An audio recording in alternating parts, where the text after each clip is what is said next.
தேசிய செட்டியார் பேரவை மாபெரும் மாநில மாநாட்டினுடைய நிகழ்ச்சிக்கு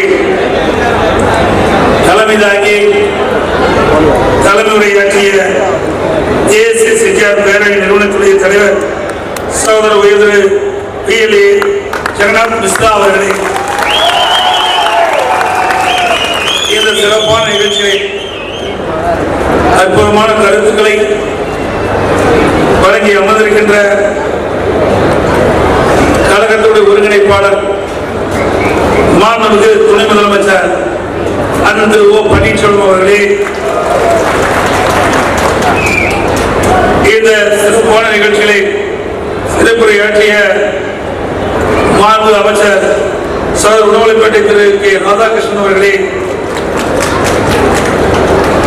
இந்த நிகழ்ச்சியை சிறப்பான உரையாற்றிய சட்டப்பேரவை துணை சபாநாயகர் அண்ணன் பொள்ளாச்சி திரு V ஜெயராமன் அவர்களை, நிகழ்ச்சியை பங்கு கொண்டு சிறப்பித்துக் கொண்டிருக்கின்ற மாண்பு அமைச்சர் அண்ணன் KP அன்பழகன் அவர்களே, மாண்பு அமைச்சர் சகோதரர் கடம்பூர் ராஜ் அவர்களே, மாண்பு அமைச்சர் சகோதரர் R.P. உதயகுமார் அவர்களே, மாண்பு அமைச்சர் டாக்டர் விஜயபாஸ்கர் அவர்களே, மாண்பு அமைச்சர் சகோதரர் பாபா பாண்டியராஜன் அவர்களே, நிகழ்ச்சியை பங்கு கொண்டு சிறப்பித்துக் கொண்டிருக்கின்ற நாடாளுமன்ற உறுப்பினர் தந்தை திரு ரவீந்திரநாத் அவர்களை, நிகழ்ச்சியை முன்னிலை வைத்துக் கொண்டிருக்கின்ற முன்னாள் அமைச்சர் சகோதரர் திரு வைகீச்சன் அவர்களே மற்றும் நிகழ்ச்சியை பங்கு கொண்டு சிறப்பித்துக் கொண்டிருக்கிற முன்னாள் MP சகோதரர் திரு ரத்னவேல் அவர்களே,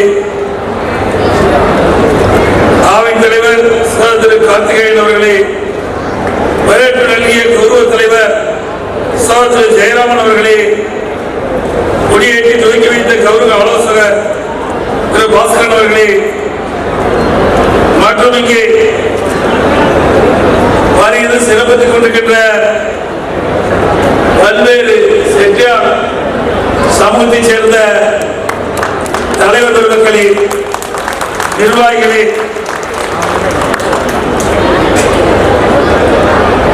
நன்றியுரையாற்ற இருக்கின்ற மரியாதைக்குரிய பொருளாளர் திரு கணேசன் அவர்களே, தேசிய பேரவை அனைத்து நிர்வாகிகளே, ஒருங்கிணைப்பாளர்களே, மேலிலே வீட்டுக்கான சிறப்பு அழைப்பாளர்களே, பெரியவர்களே, தாய்மார்களே, பத்திரிகையாளர் உடன்களே, அத்தனை பேருக்கு என்னுடைய முதற்கண் வணக்கத்தை தெரிவித்துக் கொள்கின்றேன். வணிகத்தையும் விவசாயத்தையும் முக்கிய தொழிலாக கொண்டு தாங்களும் சிறப்பாக வாழ்ந்த தமிழுக்கும் தமிழ் சமுதாயத்திற்கும் பல்வேறு பண்பாட்டு கொடைகளை வழங்கிய செட்டியார் சமுதாய பெருமக்கள் அனைவரையும் வணங்கி இந்த மாநாடு சிறக்க எனது வாழ்த்துக்களை முதலில் உரித்தாக்குகின்றேன். தமிழ்நாட்டில் உள்ள செட்டியார் சமூகத்தில் 114க்கும் மேலான உட்பிரிவுகளை ஒன்றாக இணைத்து தேசிய செட்டியார் பேரவை என்ற அமைப்பை உருவாக்கி நடத்தி வருவது மிகவும் பாராட்டுக்குரியது. இந்த அமைப்பில் இதுவரை ஆன்லைன் மட்டும் சுமார் 25 லட்சம் பேர் உறுப்பினராக இணைந்துள்ளார் என்பதை அறியும் பொழுது இந்த அமைப்பு இந்த சமுதாய மக்களிடையே குறிப்பாக இளைஞர்களும் பெற்றோரும் ஆதரவும் வலிமையும் இதிலிருந்து நாம் தெரிந்து கொள்ள முடிகிறது. ஒன்றுபட்டால் ஒன்று வாழ்வு என்ற தத்துவத்தை செயல்வடிவமாக்கிய பேரவைக்கு மனமார்ந்த வாழ்த்துக்களை மீண்டும் ஒருமுறை தெரிவித்துக் கொள்கிறேன். சுதந்திர போராட்டவர் திரு சிங்கம் செட்டியார் மற்றும் திரு கண முத்தையா செட்டியார், சுதந்திர இந்தியாவின் முதல் நிதியமைச்சர் மரியாதைக்குரிய திரு R.K. சண்முக செட்டியார், கல்வி கொடை வள்ளல் திரு ராவ் பகவத் கலவல கண்ணன் செட்டியார், யாழ்ப்பாண வைத்தீஸ்வரர் ஆலயம் நிறுத்திய திரு வைத்திலிங்கம் செட்டியார், கல்விக்குடை வழங்கிய திரு ராஜா அண்ணாமலை செட்டியார், கல்வி வள்ளல் திரு அழகப்ப செட்டியார், திரு அமனாசலிங்க செட்டியார், திரு தியாகராஜ செட்டியார், திரு கவரசு கண்ணதாசன், திரு சீர்காழி கோவிந்தராஜன் உள்ளிட்ட இச்சமுதாய பெருமக்களின் அரசியல், பொருளாதார, கல்வி, சமுதாய கொடைகளும் அவரது பங்களிப்பும் பார்த்து பெருமகிழ்ச்சி அடைகின்றேன். இவர்களால் இந்த அந்த சமுதாயம் உயர்வு பெற்றுக்கென்று ஏற்றம் பெற்றுக்கென்ற இந்த நேரத்தில் குறிப்பிட விரும்புகிறேன். தமிழகம் சங்க காலம் தொட்டே உள்நாட்டிலும் கடல் கடந்து வெளிநாடுகளிலும் முழுக்கலாக வணிகம் செய்து கொண்டிருக்கிறார்.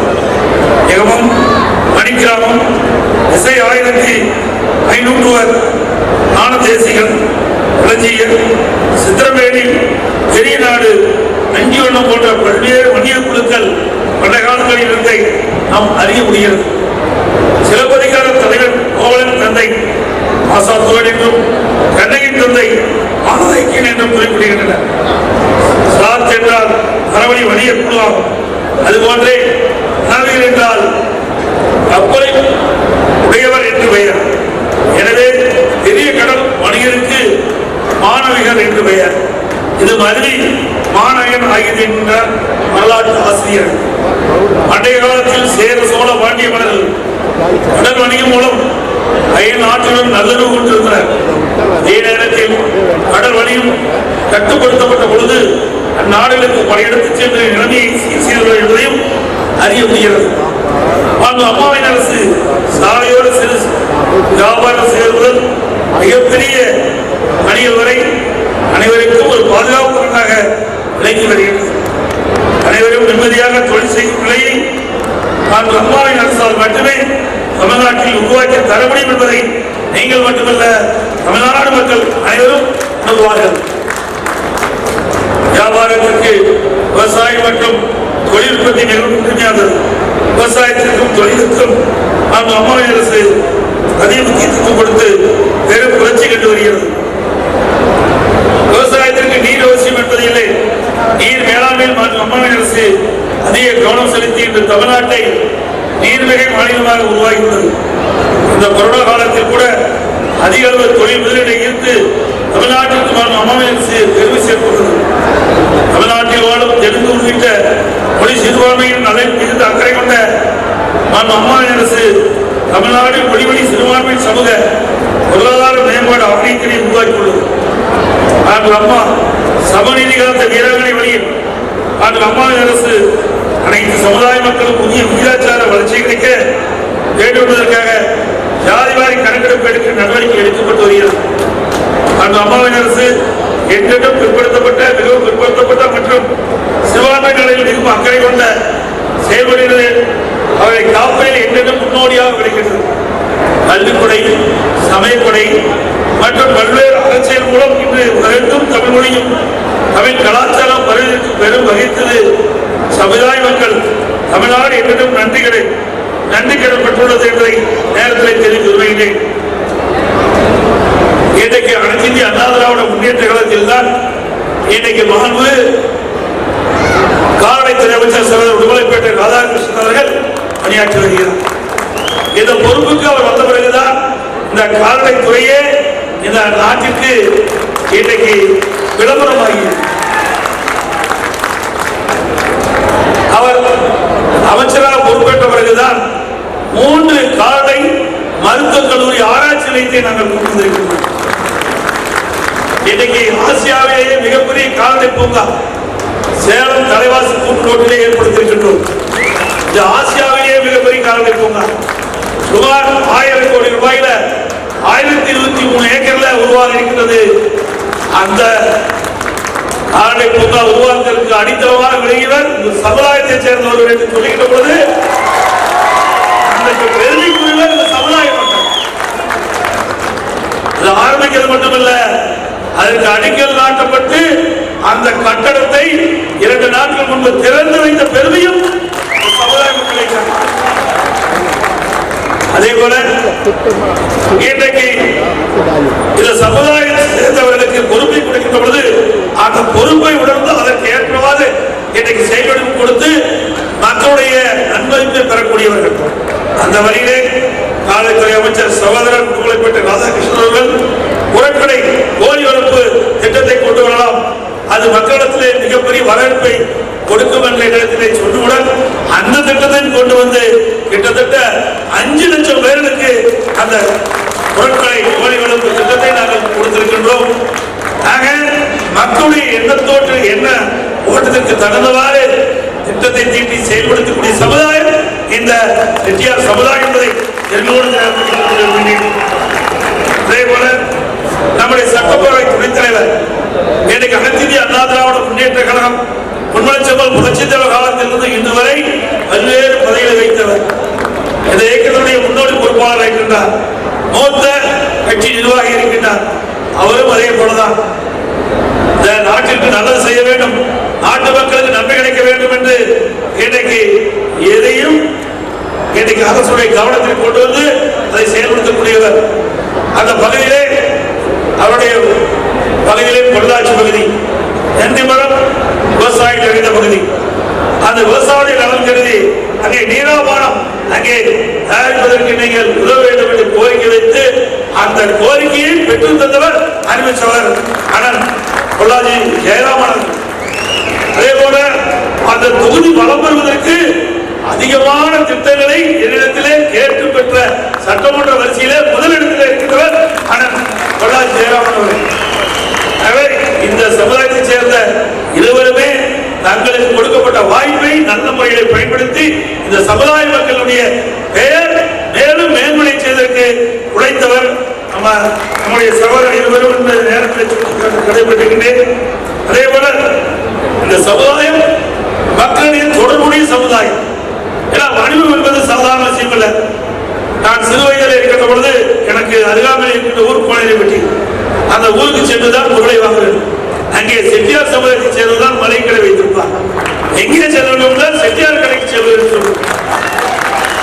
ஏனென்றால் அந்த சமுதாய மக்கள் கடைகளை வாங்கினால் அந்த பொருள் நன்றாக இருக்கும், தரமாக இருக்கும்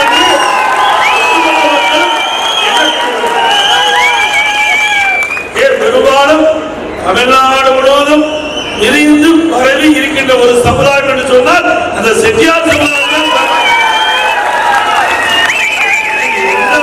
போனாலும் அந்த ஊரிலே வணிகம் செய்யக்கூடிய சமுதாயத்தை சேர்ந்தவர்கள் செட்டியார் சமுதாயம் தான் அந்த வியாபாரம் செய்யும் பொழுது மக்களுடைய தொடர்பு கொண்டு வேண்டும். மக்களுடைய நாடி துடிப்பை சரியாக கணித்து சொல்லக்கூடியவர் இந்த சமுதாய மக்கள். சமுதாய மக்களை கேட்டால் தெரிந்து கொள்ளலாம். இந்த பகுதியிலே எந்த அரசியல் கட்சிக்கு செல்வார்கள் என்று சொன்னால் அங்க இருக்கின்ற செட்டியார் சமுதாயத்தில் இருக்கின்ற அந்த வியாபாரி கேட்டால்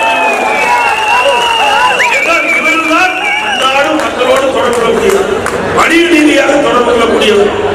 அவரிடத்திலே அங்கேயே கடைக்கு சென்று அவரிடத்தில் பேசிவிட்டு அப்பொழுதுதான் அந்த பொருளை வாங்கி செல்வார். அப்படி பொருளை வாங்கி செல்கின்ற பொழுது அந்த மக்களுடைய மனநிலையை புரிந்தவர் இந்த சமுதாய மக்கள். ஆகவே இந்த சமுதாய மக்கள் அனைத்து இந்திய அண்ணா திராவிட முன்னேற்ற கழகத்திற்கு ஆரம்பத்திலிருந்து பக்கபலமாக விலகிக் கொண்டிருக்கின்றார்கள். அவர்களுக்கு அனைத்து இந்திய அண்ணா திராவிட முன்னேற்ற கழகத்தின் சார்பாக வாழ்க்கையும் பாராட்டுகளையும் தெரிவித்துக் கொள்கிறேன். அதோடு 114 உட்பிரிவை சேர்ந்த செட்டியார் சமூகத்தை ஒரு குடையின் கீழ் கொண்டு வந்து ஒரு பிரம்மாண்டமான தேசிய அளவிற்கு இந்த செட்டியார் பேரவையை அமைத்த சகோதரர் ஜெகநாத் மிஸ்ரா அவர்களுக்கு பாராட்டுகளை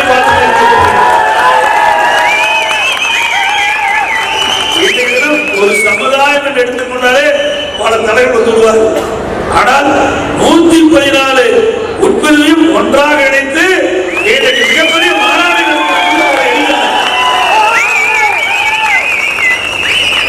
அந்த வரலாற்றையும் இந்த செட்டியார் சமுதாயத்தை படைத்திருக்கின்ற வாழ்த்துக்களை இந்த நேரத்தில் தெரிவித்து இந்த செட்டியார் சமுதாயம் தெய்வ பக்தி கொண்டவர்கள், தெய்வத்தின் மீது அதிக நம்பிக்கை கொண்டவர்கள். எந்த ஒரு சமுதாயம் தெய்வ பக்தி இருக்கின்றதோ அந்த சமுதாயம் நாட்டு மக்களுக்கு நன்மை பயக்கக்கூடியவர்களாக இருப்பார்கள். அப்படி உயர்ந்த சமுதாயம் இந்த செட்டியார் சமுதாயம். அவர்கள் மென்மேலும் வளர என்னுடைய அரசும் அனைத்து இந்திய அண்ணா திராவிட முன்னேற்ற கழகத்தை உங்களுக்கு தூணாக இருந்து செயல்படும் என்று செய்தியை சொல்லி மாபெரும் தேசிய செட்டியார் பேரவை கலந்து கொள்வதற்கு நல்ல வாய்ப்பை நல்கிய இந்த செட்டியார் பேரவை தேசிய செட்டியார் பேரவை நிறுவன தலைவர் அவர்களுக்கு அறிவிச்சவர் ஜெகநாத் மிஸ்ரா மென்மேலும் இந்த சமுதாயத்தை வளர்த்து பாடுபட்டு நன்மதிப்பை பெற வேண்டும் என்று வாழ்த்து வாய்ப்புக்கு நன்றி கூறி விடுகிறேன். நன்றி வணக்கம்.